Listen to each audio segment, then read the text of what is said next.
आज का हमारा नेक्स्ट टॉपिक जो है वो है cDNA library, BSc third year, paper first.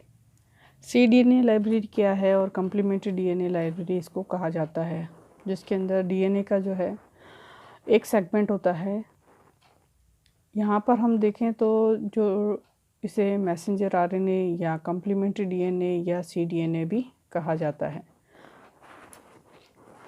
ये डीएनए है जो डीएनए टेम्पलेट के रूप में अवेलेबल होता है। जब हम किसी डबल स्ट्रैंड डीएनए को ओपनिंग करते हैं तो यहाँ पर जो डीएनए का सिंगल स्ट्रैंड होता है वो टेम्पलेट कहलाता है, और इसके जो 3 ओ एंड्स रहता है, इसका जो 3 अंतिम सिरा जो है वो 3 ओ एंड्स जो सिरा रहता है उसके ऊपर प्राइमर जुड़ता है, मैसेंजर आरएनए पर प्राइमर जुड़ता है, और रिवर्स ट्रांसक्रिप्टेज एंजाइम जो होता है उसकी प्रेजेंस के अंदर यहाँ पर मैसेंजर आरएनए का निर्माण इसके अंदर होता है।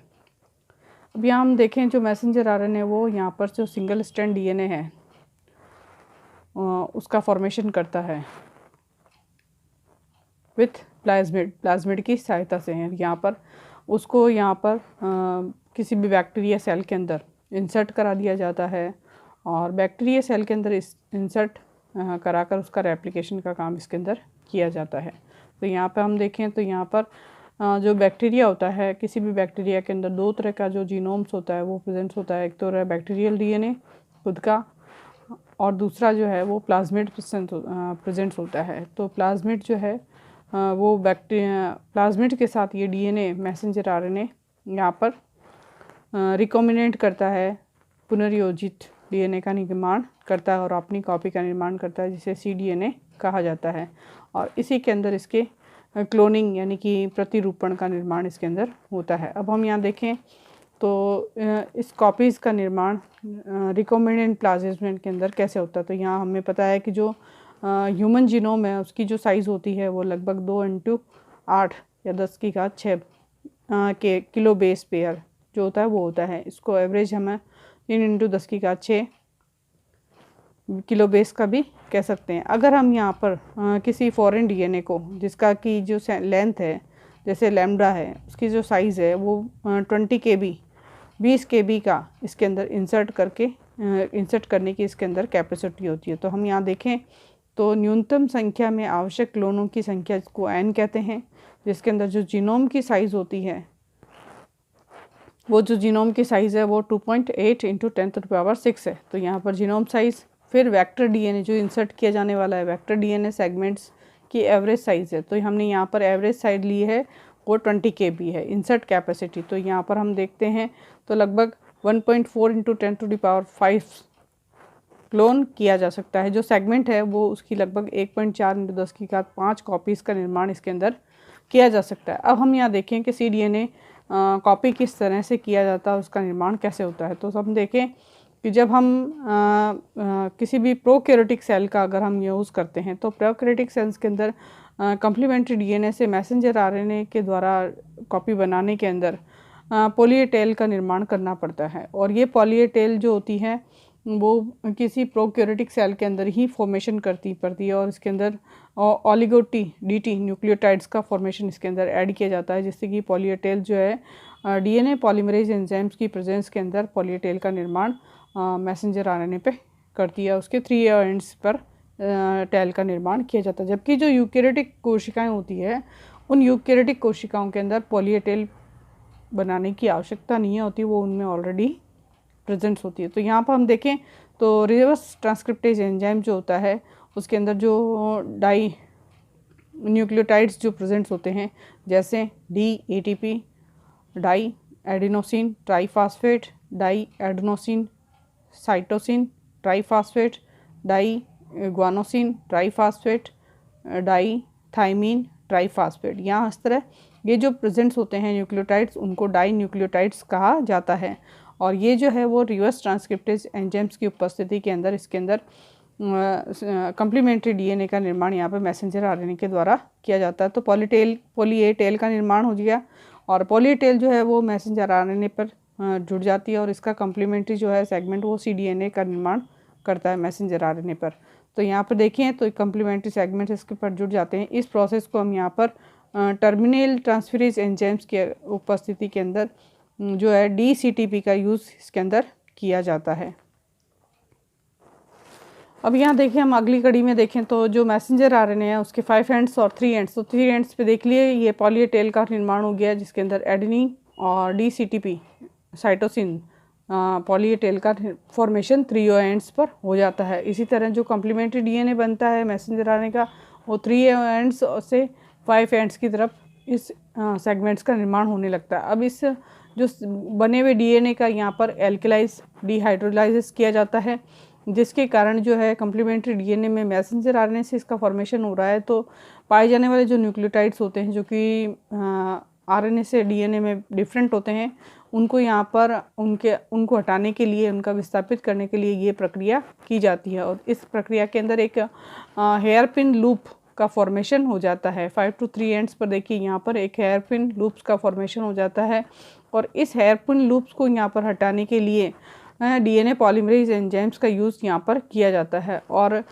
DNA पॉलीमरेज एंजाइम्स जो है जब इनका उपयोग करते हैं तो हेयरपिन न्यूक्लियस एंजाइम्स के द्वारा हेयरपिन लूप्स हट जाता है और DNA हमें 2 सेगमेंट्स के रूप में प्राप्त हो जाता है, 2 सेपरेट सेगमेंट्स के रूप में प्राप्त हो जाता है। और यहाँ पर H हाइड्रोलेज एंजाइम्स का भी hRNAs का भी यूज़ किया जाता है जिससे कि जो मैसेंजर RNA के अंदर जो RNA के सेगमेंट्स जो होते हैं, न्यूक्लियोटाइड जो प्रेजेंट्स होते हैं उसकी जगह पर DNA से रिलेटेड जो सेगमेंट्स होते हैं वो आकर जुड़ जाते हैं। तो यहाँ पर ये जो है वो दोनों ही सेगमेंट्स हैं वो DNA के फॉर्म के अंदर ही कन्वर्ट हो जाते हैं। तो यहाँ पर DNA की हमें डबल स्ट्रैंड ग्रुप में प्राप्ति हो जाती है। तो यहाँ हम देखें तो यूकेरियोटिक कोशिका के अंदर जो है मैसेंजर RNA है उसके अंदर पॉलीटेल प्रेजेंट्स होती हैं, जबकि यहाँ पर हम देखें जो प्रोकैरियोटिक सेल्स होती हैं उसके अंदर मैसेंजर mRNA, rRNA और RNAs और वायरस के जो जीनोम्स होते हैं उसके अंदर कम्प्लीमेंट्री cDNA बनाने के लिए पॉली ए टेल हमें बनानी पड़ती है। ठीक है, तो आगे ये आपको समझ में। यहाँ पर अगर हम आगे देखें तो इसकी जो ओलिगोन्यूक्लियोटाइड्स जो होते हैं वो प्राइमर से जुड़ जाते हैं और पॉली ए टेल का निर्माण करते हैं और इसका निर्माण जो है वो रिवर्स ट्रांसक्रिप्टेज एंजाइम्स के द्वारा यहाँ पर किया जाता है। और यहाँ पर ये जो है वो पेयरिंग या कम्प्लीमेंट्री DNA का निर्माण करते हैं और ये एक प्रकार से हाइब्रिड या संकरित DNA का निर्माण यहाँ पर करता है जिसके अंदर एक मैसेंजर RNA का hRNAs के द्वारा यहाँ पर एल्कलाइज या हाइड्रोलाइसिस किया जाता है और उसके अंदर डाइजेशन का काम कराते हैं जिसके अंदर जो इंट्रॉन जो होते हैं वो एब्सेंट्स होते हैं, मैसेंजर RNA में इनको हटा दिया जाता है। अब यहाँ हम देखें तो cDNA जो होते हैं वो डबल स्ट्रैंड DNA होते हैं और यहाँ पर जो रिवर्स ट्रांसक्रिप्टेड एंजाइम जो है उसके अंदर जो ट्रांसक्रिप्शन की प्रक्रिया वो डबल स्ट्रैंड के अंदर नहीं की जा सकती, इसलिए इसको सिंगल स्ट्रैंड के अंदर कन्वर्ट कर देते हैं। इस प्रकार हमने यहाँ पर देखा कि ये जो हेयरपिन लूप बन जाता है तो इसको यहाँ पर क्लीवेज किया जाता है और क्लीवेज करने के लिए जो स्पेशल न्यूक्लियस एंजाइम्स होते हैं उनके द्वारा यहाँ पर क्लीवेज की प्रक्रिया की जाती है हेयरपिन लूप्स को हटाने के लिए। तो यहाँ पर जो यूकेरियोटिक्स के जो DNA होते हैं उसमें तो उसके DNA बनाने के लिए इसके अंदर जो एक्सॉन्स और एंट्रॉन्स दोनों ही इसके अंदर प्रेजेंट्स होते हैं DNA सेगमेंट्स के अंदर। यूकेरियोट में जो एक्सॉन्स होते हैं वो एक्टिव फॉर्म में होते हैं जबकि जो एंट्रॉन्स होते हैं वो इनएक्टिव फॉर्म के अंदर प्रेजेंट्स होते हैं। तो यहाँ पर जब हम cDNA बनाते हैं, कम्प्लीमेंट्री DNA बनाते हैं तो यहाँ पर जो एक्सॉन प्रेजेंट्स होते हैं वो एक्टिव जीन्स की प्रेजेंस के कारण ये जो है यहाँ पर इंट्रॉन्स के सेगमेंट्स यहाँ पर एब्सेंट होते हैं cDNA के अंदर।